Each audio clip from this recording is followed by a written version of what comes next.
నమస్కారం అండి. నా పేరు doctor Rajesh Ukala, consultant physician at TX hospitals Banjara Hills. అయితే ఈరోజు మన టాపిక్ మనం గమనిస్తుంటే విస్తృతంగా మనకి ఈ డయాలసిస్ పేషెంట్స్ బాగా కనబడుతున్నారు. మరి కిడ్నీ సమస్యలు రాకుండా మనము న్యాచురల్ పద్ధతుల్లో ఎలా తగ్గించుకోవచ్చు, అలాగే అసలు కిడ్నీ సమస్యలు ఎందుకు వస్తాయి అనేది ఈరోజు డిస్కస్ చేసుకుందాం. అయితే వాస్తవానికి కిడ్నీ సమస్యలకి మన జీవన శైలికి చాలా కనెక్షన్ ఉంది. సో మోస్ట్ ఇంపార్టెంట్గా మనము ఆహార నియమాలు ఎలా పాటిస్తున్నాం, వీటిల్లో ముఖ్యంగా వాటర్ ఇంటేక్ ఎలా మనం పాటిస్తున్నాం, ఎంత తీసుకుంటున్నాం అనేది ఇంపార్టెంట్గా మనం చూసుకోవాలి. అలాగే ఈ వాటర్తో పాటు ఆహార నియమాలకు సంబంధించి సోడియం ఆర్ సాల్ట్ ఇంటేక్ చాలా ఎక్కువగా కిడ్నీ మీద ఎఫెక్ట్ చూపిస్తుంది. కాబట్టి ఇది ఎంత తీసుకుంటున్నాం అనేది కూడా మనం గమనించుకోవాల్సిన అవసరం అయితే ఉంది. సో లైఫ్ స్టైల్లో ఇవి ఇంపార్టెంట్గా కిడ్నీకి సంబంధించినవి. అలాగే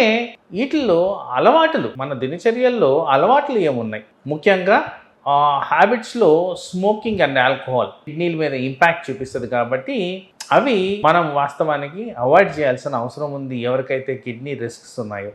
అలాగే ప్రాక్టీస్లో ఫ్రీక్వెంట్గా గమనిస్తుండేది ఓవర్ ద కౌంటర్ మెడిసిన్, పర్టికులర్గా ఈ usage of painkillers, unnecessary usage of antibiotics and sometimes some other medicines which are delivered. So తరచుగా ఈ క్లినికల్ సినారియోలో మేము మెడికల్ షాప్కి వెళ్ళి ఈ మందులు వాడాం సార్ అని చెప్తుంటారు.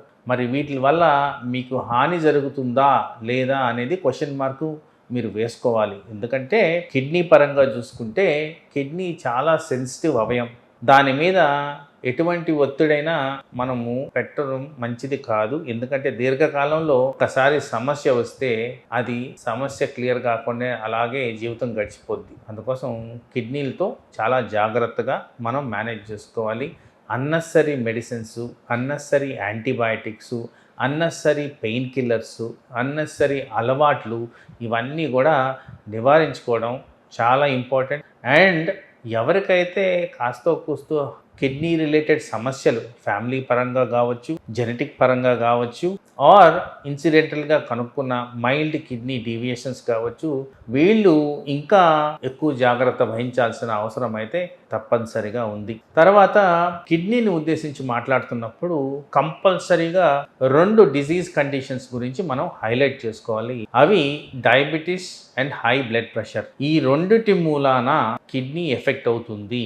ఆ కారణంగా కిడ్నీ సమస్య రాకుండా ఉండాలంటే ఇవి టార్గెట్ ఓరియంటెడ్గా మెయింటైన్ చేసుకోవడం అనేది చాలా ముఖ్యం. వాటిల్లో బ్లడ్ ప్రెషర్ని ఎక్కువ సార్లు నెగ్లెక్ట్ చేయడం నా క్లినికల్ ప్రాక్టీస్లో గమనించాను. సో ఈ నెగ్లిజెన్సీకి కారణం దాని మీద ఐడియా లేకపోవడం. సో ఎనీ పర్సన్కి బ్లడ్ ప్రెషర్ అనేది ఉండాల్సింది అరౌండ్ 135/85 ఈ రేంజ్లో ఉంటే మంచిది. 140/90 కన్నా తక్కువ ఉండాలి. దీనికి మించి ఉండకూడదు ఏ టైంలో అయినా కానీ. సో దీన్ని గమనించుకోవాలి. అలా ఎక్కువగా రిపీటెడ్గా 140/90 కన్నా ఎక్కువగా బ్లడ్ ప్రెషర్ వస్తుందంటే డెఫినెట్గా ఎక్స్పర్ట్ అటెన్షన్ తీసుకోండి. వాళ్ళు ఇచ్చిన సూచనలు, సలహాలు మెయింటైన్ చేయడం ముఖ్యం. అలాగే షుగర్కి సంబంధించి మన దేశంలో highest number of sugar population ఉంది. కాబట్టి షుగర్ ఎవరికైతే ఉందో వాళ్ళు అది ప్రీ డయాబెటిక్ కావచ్చు, డయాబెటిక్ కావచ్చు, తప్పనిసరిగా ఎక్స్పర్ట్ ఇచ్చిన సూచనలు, సలహాలు పాటిస్తూ టార్గెట్ రేంజ్లో మెయింటైన్ చేయడం అనేది చాలా ముఖ్యం. షుగర్ ద్వారా వచ్చే డయాబెటిక్ కిడ్నీ డిజీజ్ చాలా ప్రివలెంట్గా ఉంది. దాని కారణంగా చాలా మంది డయాలసిస్ ఇంపాక్ట్ అనేది పడుతుంది. కాబట్టి మనము షుగర్ని కంట్రోల్ చేయడం అనేది ముఖ్యం. షుగర్ని కంట్రోల్ చేసే టార్గెట్ విధానంలో ఫాస్టింగ్ షుగర్ అనేది 100, post lunch 2 hours after food 160 ఈ రేంజ్లో ఉండడం చాలా ఇంపార్టెంట్. ఇది 1 రోజు 2 రోజులు కాదు, లైఫ్ లాంగ్ షుగర్ పేషెంట్కి టార్గెట్గా ఇట్లాంటి నంబర్స్ మెయింటైన్ చేయడం అనేది చాలా ఇంపార్టెంట్. అలాగే HbA1c ఏదైతే షుగర్ని మానిటర్ చేస్తామో ఈ మానిటరింగ్